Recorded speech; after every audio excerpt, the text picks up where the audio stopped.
पोन मंगल वांथल ये 2020 की एक सुपरहिट कोर्ट मूवी है। इस मूवी को तेलुगु भाषा में रिलीज किया गया है, जिसमें ज्योतिका ने लीड रोल प्ले किया है। IMDb ने इस मूवी को 7 की रेटिंग दी है और 94% गूगल यूजर्स ने इस मूवी को लाइक किया है। ये मूवी ड्रामा और थ्रिलर की कैटेगरी में आती है और इस मूवी की स्टोरी आपको एंड तक अपने साथ जोड़े रखेगी। तो बिना किसी देरी के स्टार्ट करते हैं थ्रिल से भरी इस कोर्ट मूवी की स्टोरी।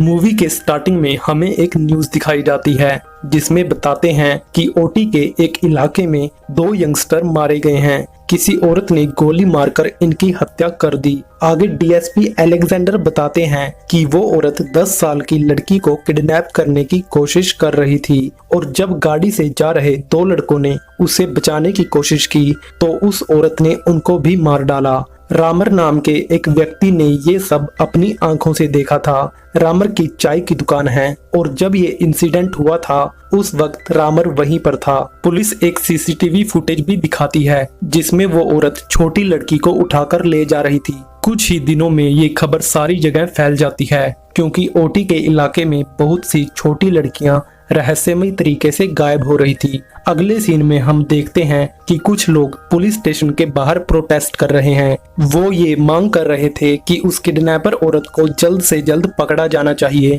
पुलिस उन्हें विश्वास दिलाती है कि जल्द से जल्द हम उसे पकड़ लेंगे। आगे न्यूज में दिखाया जाता है कि पुलिस ने आज सुबह ही उस किडनैपर औरत का एनकाउंटर कर दिया है। पुलिस बताती है कि उस औरत का नाम ज्योति था। ज्योति एक नॉर्थ इंडियन थी और वो जयपुर की रहने वाली थी और वो एक साइको किलर थी। आज सुबह जब वो त्रिपुर के रेलवे स्टेशन से राजस्थान भागने की कोशिश कर रही थी तब उसे अरेस्ट किया गया, लेकिन उसके पास वो बच्ची नहीं थी जिसने उसे किडनैप किया था। ज्योति ने बताया कि मैंने उस बच्ची को अपने घर में छिपाया है और जब अलेक्जेंडर ने ज्योति के बताए हुए एड्रेस पर जाकर तलाशी ली तब वहां पुलिस को एक लड़की की डेड बॉडी मिली और उस घर के बैकयार्ड में भी कुछ लड़कियों की डेड बॉडीज मिली थी जिन्हें जमीन में दफनाया गया था। क्योंकि ज्योति ने पुलिस पर हमला करने की कोशिश की इसीलिए पुलिस को उसे शूट करना पड़ा। यहाँ सीन कट होता है और मूवी 15 साल आगे आती है। हम देखते हैं कि पेथुराज नाम के एक आदमी ने एक चाय वाले पर केस किया है क्योंकि चाय वाले ने मक्खी गिरी हुई चाय उसे दे दी थी। एक व्यक्ति बताता है कि इस आदमी के पास कोई और काम नहीं है, ये बस लोगों पर केस करके उनसे पैसे वसूल करता है। कुछ दिन बाद पेथुराज 15 साल पहले बंद हुए ज्योति के केस को फिर से ओपन करवाता है और पेथुराज की बेटी वैनबा इस केस में ज्योति को डिफेंड करने वाली थी। ये बात न्यूज में वायरल हो जाती है और केस की सुनवाई के पहले दिन ही कोर्ट के बाहर काफी भीड़ इकट्ठी हो जाती है। ये वो लोग थे जिन्होंने अपने बच्चों को खोया था और ये लोग यहाँ ज्योति का विरोध करने आए थे। एक्चुअल में वैनबा का ये पहला केस था और सबसे पहले उसने इसी केस को क्यों चुना इसके बारे में हमें आगे पता लगेगा। आगे हम देखते हैं कि कोर्ट की सुनवाई शुरू होती है। सबसे पहले वैनबा रामर को बुलाती है जिसने ज्योति को 2 यंग लड़कों को मारते हुए अपनी आंखों से देखा था। वो बताता है कि वो सुबह का वक्त था और मैं अपनी दुकान पर पूजा कर रहा था, तब मुझे एक बच्चे के चीखने की आवाज सुनाई दी और जब मैंने रोड पर देखा तो एक औरत छोटी लड़की को जबरदस्ती पकड़कर ले जा रही थी। वहां 2 लड़कों ने आकर उसे बचाने की कोशिश भी की, लेकिन अचानक से उस औरत ने एक गन निकाली और उन दोनों लड़कों को मार डाला। लेकिन वैनबा कोर्ट में कुछ फोटोग्राफ्स दिखाती है जिससे ये प्रूव होता है कि जिस दिन ये इंसिडेंट हुआ था उस दिन रामर किसी पार्टी में था। उस दिन वो अपनी दुकान पर गया ही नहीं था। ओपोजिशन के वकील के पास भी इस बात का कोई जवाब नहीं होता। अगले सीन में हम वरदराजन को देखते हैं। वरदराजन एक नामी समाजवादी और एक बिजनेसमैन है। वरदराजन यहाँ एक वकील से मिलने आया है। इसका नाम राजराथिनम है और ये इस शहर का एक बहुत ही सक्सेसफुल वकील है। राजराथिनम ने जो भी केस अपने हाथ में लिया है वो हमेशा जीतता है। चाहे उसके लिए उसे खुद से सबूत क्यों ना बनाने पड़े। यहाँ वरदराजन इसे ज्योति का केस लड़ने को कहता है और ज्योति का केस लड़ने के लिए राजराथिनम मान जाता है। कोर्ट में अगले दिन फिर से सुनवाई शुरू होती है, जहां राजराथिनम ये प्रूव करता है कि जो फोटोग्राफ्स वेनवा ने दिखाए हैं ये न्यूज़पेपर में पब्लिश हुए थे। एक्चुअल में ये फोटोग्राफ्स कत्ल वाली घटना से 2 दिन पहले के हैं, लेकिन न्यूज़पेपर में ये कत्ल वाले दिन छपे थे। इसके बाद वेनवा अलेक्जेंडर को बुलाती है क्योंकि उसी ने ज्योति का केस हैंडल किया था, लेकिन उससे पूछताछ करने पर भी ज्योति को कोई भी ऐसी इंफॉर्मेशन नहीं मिलती जिससे उसे कुछ हेल्प मिल सके। कोर्ट के सेशन के बाद जब वेनवा बाहर निकलती है तब एक औरत उसे काफी बुरा बोलती है क्योंकि उस औरत ने भी 15 साल पहले अपनी लड़की को खोया था। वो कहती है कि तुम उस साइको किलर को क्यों डिफेंड कर रही हो जिसने मासूम बच्चों की जान ली है, लेकिन वेनवा उसका कोई भी जवाब नहीं देती और उसकी तरफ देखते हुए वहां से निकल जाती है। इस इंसिडेंट के बाद वेनवा काफी सैड हो जाती है। घर पहुंचकर उसके पिता उसे ज्योति की डायरी देते हैं और उससे कहते हैं कि मुझे पता है कि तुमने काफी बार ये डायरी पढ़ी है, लेकिन तुम फिर से ये डायरी पढ़ो। इसके बाद वेनवा वो डायरी पढ़ने लगती है और ज्योति की जगह अपने आप को विजुअलाइज करती है। हम देखते हैं कि ज्योति अपनी बेटी के साथ अपनी लाइफ में काफी खुश थी और उसने अपनी बेटी को हर एक खुशी देने की कोशिश की थी। हमें पता लगता है पैथुराज ने ज्योति की मदद की थी और एक स्कूल में उसकी बेटी का एडमिशन भी करवाया था। यह सीन कट होता है और अगले दिन फिर से कोर्ट की हियरिंग स्टार्ट होती है, जहां वेनवा बताती है कि पुलिस के अकॉर्डिंग ज्योति जयपुर की रहने वाली थी और वो एक नॉर्थ इंडियन थी, लेकिन ऐसा नहीं है, वो एक्चुअल में तमिल थी। और ये प्रूव करने के लिए वेनवा ज्योति की माँ को बुलाती है। ज्योति की माँ बताती है कि ज्योति का पूरा नाम शक्ति ज्योति था और उसने किसी और कास्ट के लड़के से भागकर शादी की थी, लेकिन ज्योति के पिता से ये बर्दाश्त नहीं हुआ। एक दिन ज्योति के पिता ने उसके हस्बैंड को मार डाला और उसके बाद ज्योति वहां से कहीं भाग गई। इसके बाद वेनवा पैथुराज को कटघरे में बुलाती है और हमें पता लगता है कि अपने घर से भागकर ज्योति ओटी में आ गई थी। यहाँ पैथुराज ने ही ज्योति की जॉब लगवाई थी और एक स्कूल में उसकी बेटी का एडमिशन भी करवाया था। इसके बाद वेनवा के कहने पर वो सीसीटीवी फुटेज चलाया जाता है जिसमें ज्योति एक बच्ची को किडनैप करके ले जा रही थी, लेकिन वेनवा बताती है कि एक्चुअल में ज्योति इस बच्ची का किडनैप नहीं कर रही थी, ये उसी की लड़की थी और ये यहाँ पर उन 2 लड़कों से अपनी बेटी को बचाने की कोशिश कर रही थी। राजराथिनम वेनवा से कहता है कि तुम बेबुनियाद बातें कर रही हो, तुम्हारे पास कोई भी विक्टिम या सबूत नहीं है जिससे तुम ये साबित कर सको कि ज्योति उस बच्चे को बचाने की कोशिश कर रही थी और वो बच्ची भी मारी जा चुकी है। लेकिन वेनवा कहती है किसने कहा कि वो बच्ची मर चुकी है, वो अभी भी जिंदा है। यह मूवी का एक बहुत बड़ा सस्पेंस खुलता है। वेनवा बताती है कि उस दिन जिस बच्ची का किडनैप हुआ था वो मैं ही हूँ। जिस औरत को तुमने साइको किलर का टैग दिया है मैं उसी की बेटी हूँ।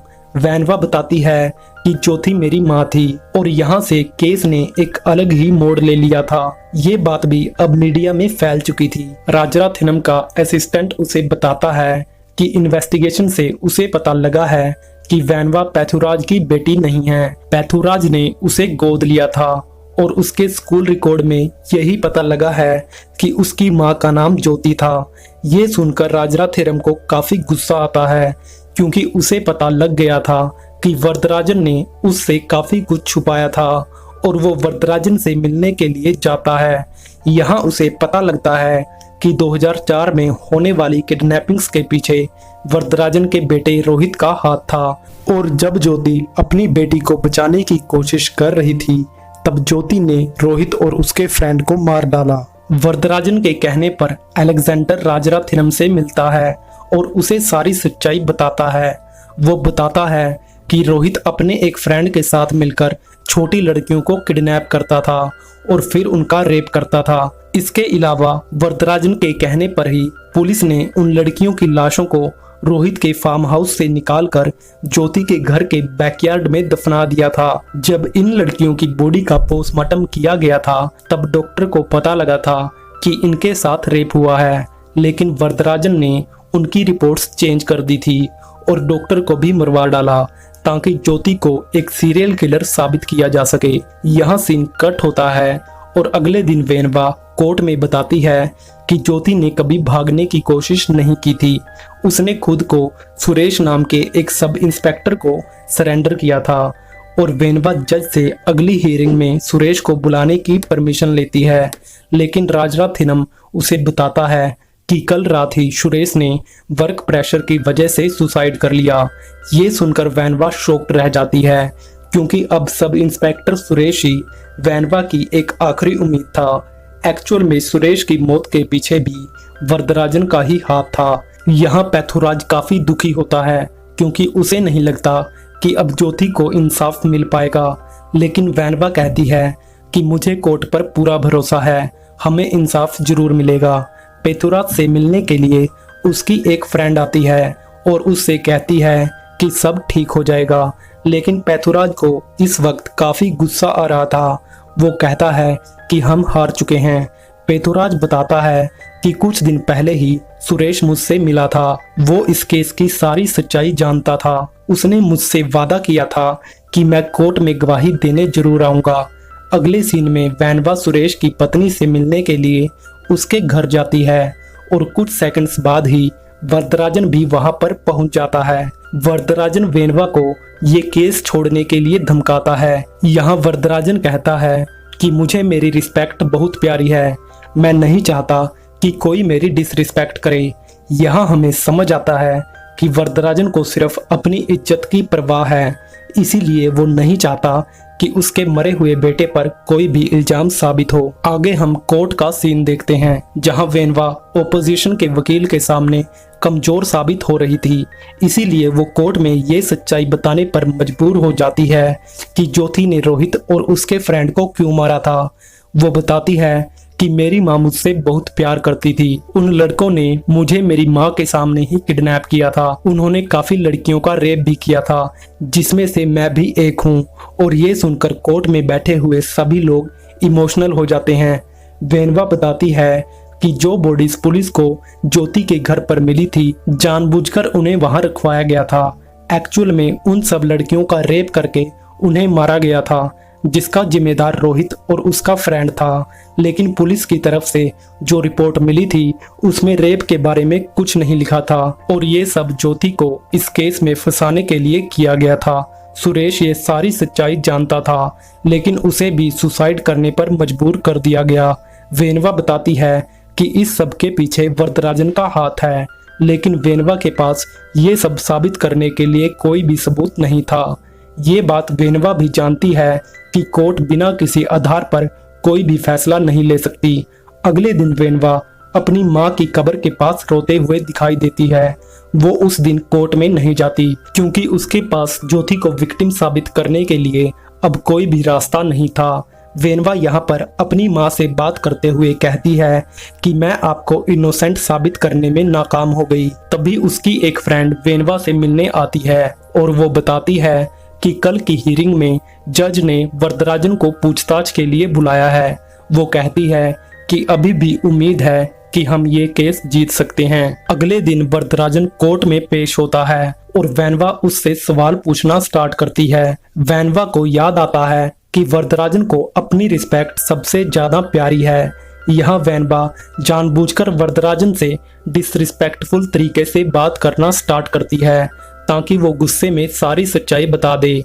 वेनवा कहती है कि ज्योति को अलेक्जेंडर के कहने पर वरदराजन के पास भेजा गया था और वरदराजन ने ही ज्योति की हत्या की थी।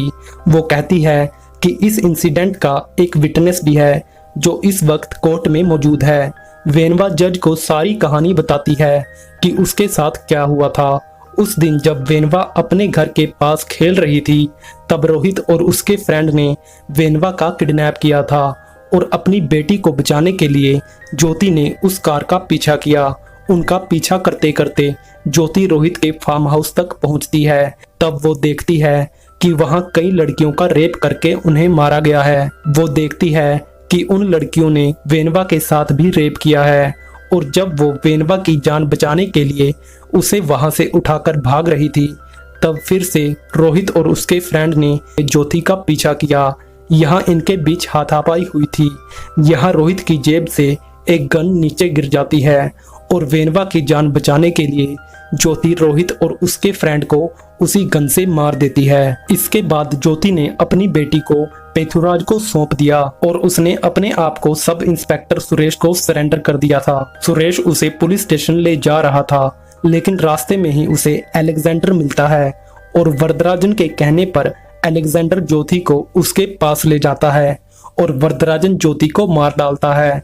वेनवा बताती है कि अपनी बच्ची को बचाने वाली माँ को इन लोगों ने एक साइको किलर बना दिया।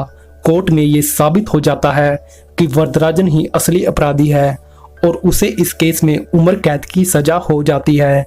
इसके अलावा अलेक्जेंडर और उसके कुछ साथियों को भी 10 साल की सजा सुनाई जाती है और आज 15 साल बाद वेनवा ने अपनी मां को इंसाफ दिलवा दिया था और आज लोगों की नज़र में ज्योति इनोसेंट साबित हो जाती है। लेकिन मूवी के एंड में सबसे बड़ा सस्पेंस खुलता है। हमें पता लगता है कि वेनवा ज्योति की बेटी नहीं थी। जब ज्योति अपनी बेटी को बचाने के लिए रोहित के फार्म हाउस में गई थी, तब तक वेनवा मारी जा चुकी थी, लेकिन वहीं एक एंजल नाम की लड़की दर्द से तड़प रही थी। उसके साथ भी रेप किया गया था और उस वक्त ज्योति ने उसे ही बचाने के लिए रोहित और उसके दोस्त को मारा था और मूवी इसी सरप्राइज के साथ खत्म होती है। तो इस मूवी की स्टोरी आपको कैसी लगी कमेंट बॉक्स में जरूर बताएं। वीडियो पसंद आई हो तो लाइक और शेयर करें और इसी तरह की वीडियो सबसे पहले पाने के लिए चैनल को सब्सक्राइब करने के साथ साथ नोटिफिकेशन बेल भी बजा दें। मिलते हैं आपसे अगली इंटरेस्टिंग कहानी के साथ, तब तक के लिए bye bye and take care.